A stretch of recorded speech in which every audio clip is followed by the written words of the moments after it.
Hello friends, this video on Neural Control and Coordination Part 1 is brought to you by examfear.com. No more fear from exam.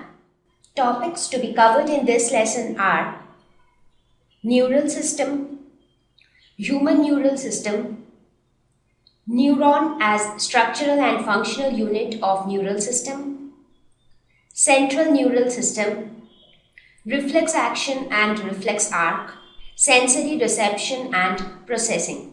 So let us see what are we going to discuss in neural control and coordination.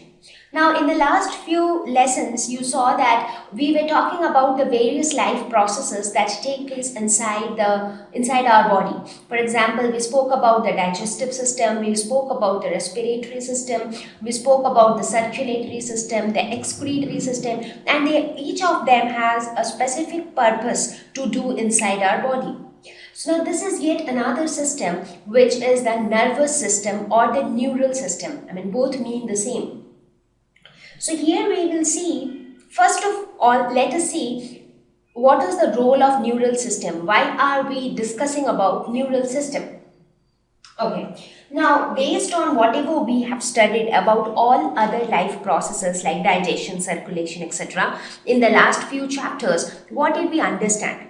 We understood that all these processes are taking place inside the same organism.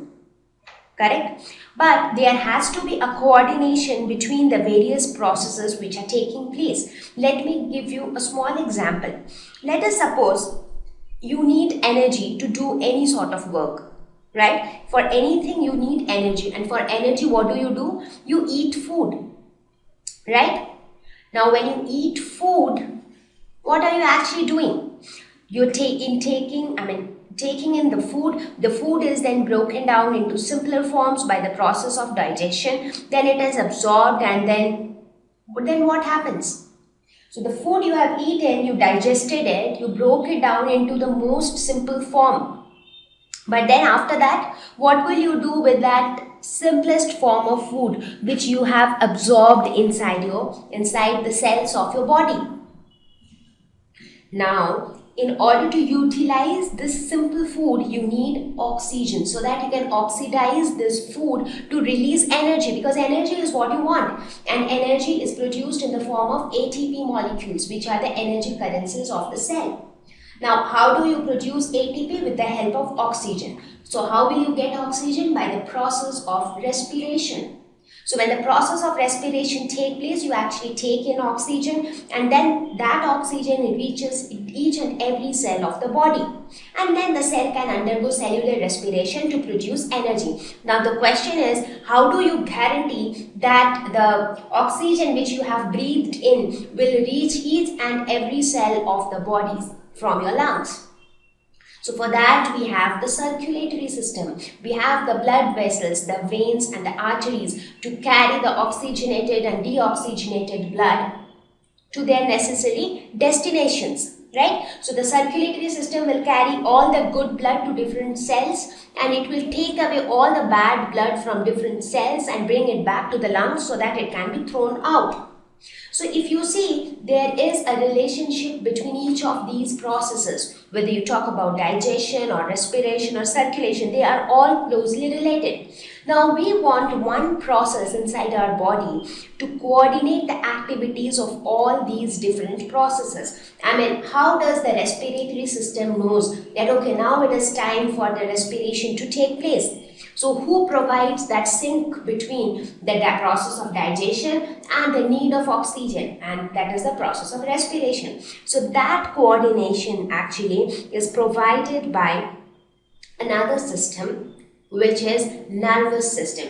Now nervous system alone does not play the role of maintaining the coordination. There is another system known as the endocrine system, where we will talk about the glands. So nervous system and endocrine systems, these are the two systems inside our body which helps to coordinate the activities of different parts of the body. That is, it fills the gap between the various life processes taking place inside our body. Now in this lesson, we will only talk about nervous system, and in the next lesson, we will talk about the endocrine system.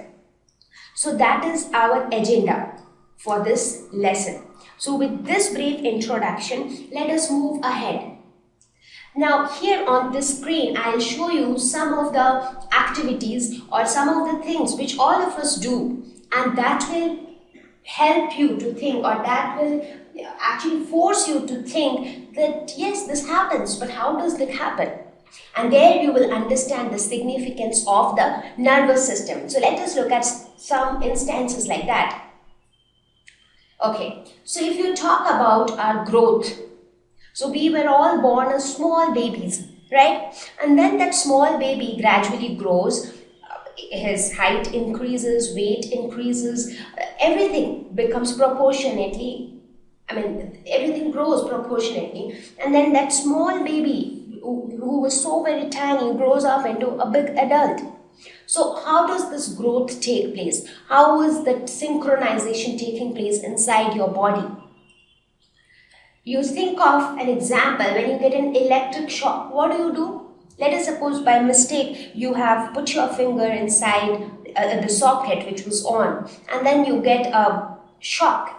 So once you get the electric shock, you jump back, right? Or you pull your hand back, or you start jumping like this man is doing. So what makes you jump? How do you realize that, okay, you have got an electric shock? So who tells you that? How do you sense that? Who helps you to feel that? So there is something inside our body which gives us instruction and which is capable of interpreting the things which are happening around us. Similarly, what will you do if you suddenly see a tiger running behind you? You will definitely start running. So what tells you that you have to run as soon as you see a tiger? Because you know that the tiger can actually eat you up, right? So you are scared of the tiger, and that is why you want to run.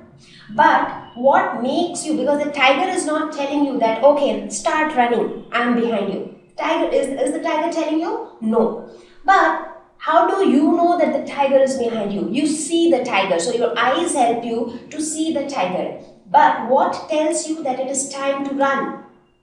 It is your brain who tells you. So when your eyes see the tiger, the brain actually interprets what a tiger is. So the brain has the information that, okay, tiger is going to be something dangerous, right? Now the brain interprets that it is a tiger and it is a dangerous thing. So the brain sends you the message that, okay, this is time to run, and the brain will send the instruction to the muscles, because when you want to run, it is your muscles which are going to help you. We saw in our previous lesson, right, locomotion and movement. In order to move, you need your muscles to be working hard. So the brain will send a signal to your muscles that it is time for you to do your work, and then you start running, right? So that means the brain is playing a very important role.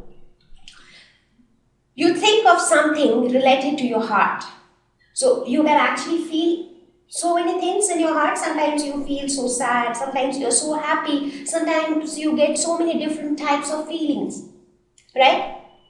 So all these type of feelings, they are all controlled by a system. So that is also a part of our body. So that is also like a life process inside, right? Okay. Now let us suppose you by mistake step into fire. What will you do? Will you jump into the fire? Obviously not. As soon as your feet touches the fire, you can feel the temperature. You can feel that it is too hot. So your skin actually acts as the receptor. The skin helps you to tell that, okay, it is very hot. But what tells you that what you have to do the next? So again, your nervous system, and then you immediately pull your leg back.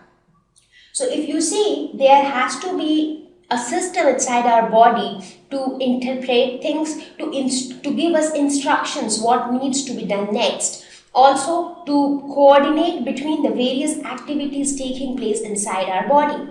So this control and coordination inside our body is taken care by two systems, nervous system and endocrine system. So endocrine system will take care of all the things which are regulated by the hormones, whereas nervous system will take care of things like you running when you see a tiger, the immediate responses, right? So where brain plays a very important role. So these two systems we will discuss, but in this lesson only nervous system. There are so many examples yet to be covered. When you see a delicious dish, what happens? Your mouth starts to water. So there is something inside which tells you that, okay, this is the time your mouth should start watering, and then that signal is sent to your saliva and your saliva starts coming into your mouth. So often seeing that food. Thank you. Please visit www.examfear.com to watch more videos, attempt free online test, get free study material, find tutors and mentors. Thank you once again.